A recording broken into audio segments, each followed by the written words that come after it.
My name is Mona Tenjo and I'm the co-founder and CEO of Work on Your Business. And in today's video, I would like to share with you some best practices on how you find the best software for your needs. Now, there's a bunch of software out there in the market, and if you just start Googling software for specific processes, you may be really overwhelmed on what is out there.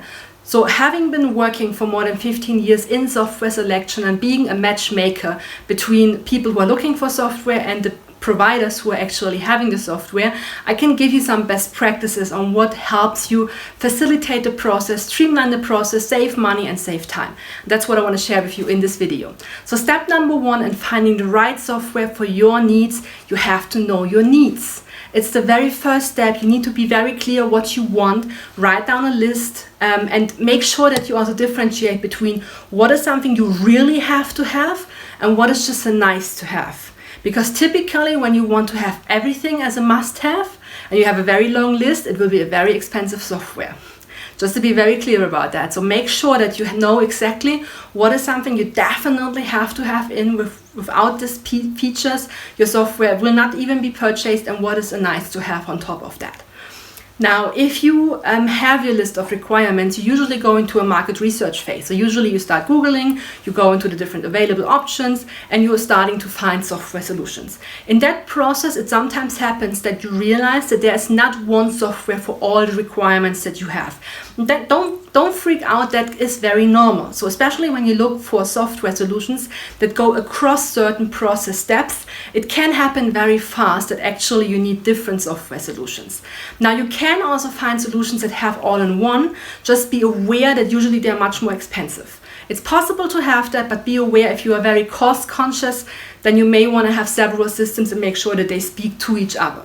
So during this phase of searching the requirements and searching the right software for your needs, you will need your requirement list. Otherwise, you can very fast get lost. Because once you start searching, you will see so much information that it is just overwhelming. So you want to have your checklist that you want to cross-check against. Is this what I need? Is this what I want? And then you cross-check which provider is providing you the best fit.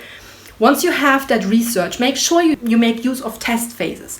So you will typically create some type of matrix. You make your research, you say which providers can actually provide the type of software you are looking for, at which price point, and then usually you select the first three. And you will make a test phase with them.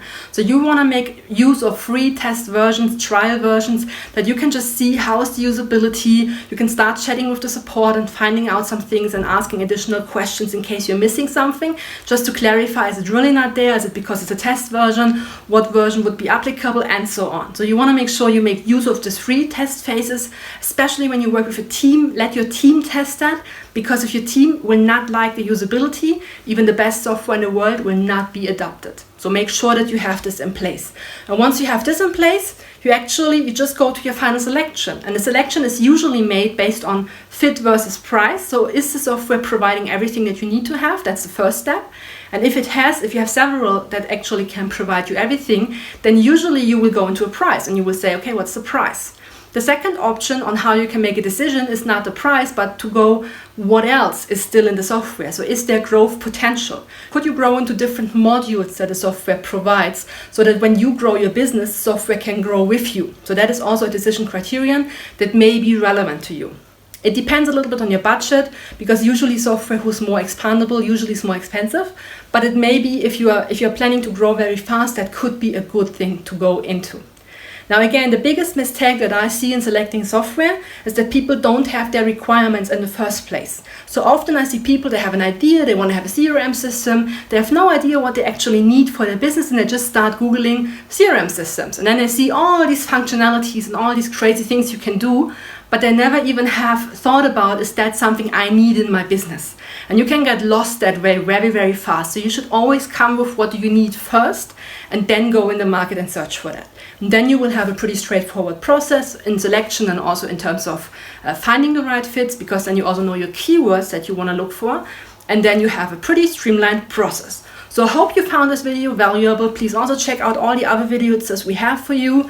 Like it, share it, give it to people that need to see that, where they could have a benefit from this. Give us a comment. What is your own experience with selecting software? Do you find what you're looking for? Are you struggling with certain pieces? Feel free to share this with us, and I'm looking forward to seeing you back in one of the other videos. Thank you so much for staying until the end, and I'm looking forward to seeing you again very soon. Bye bye.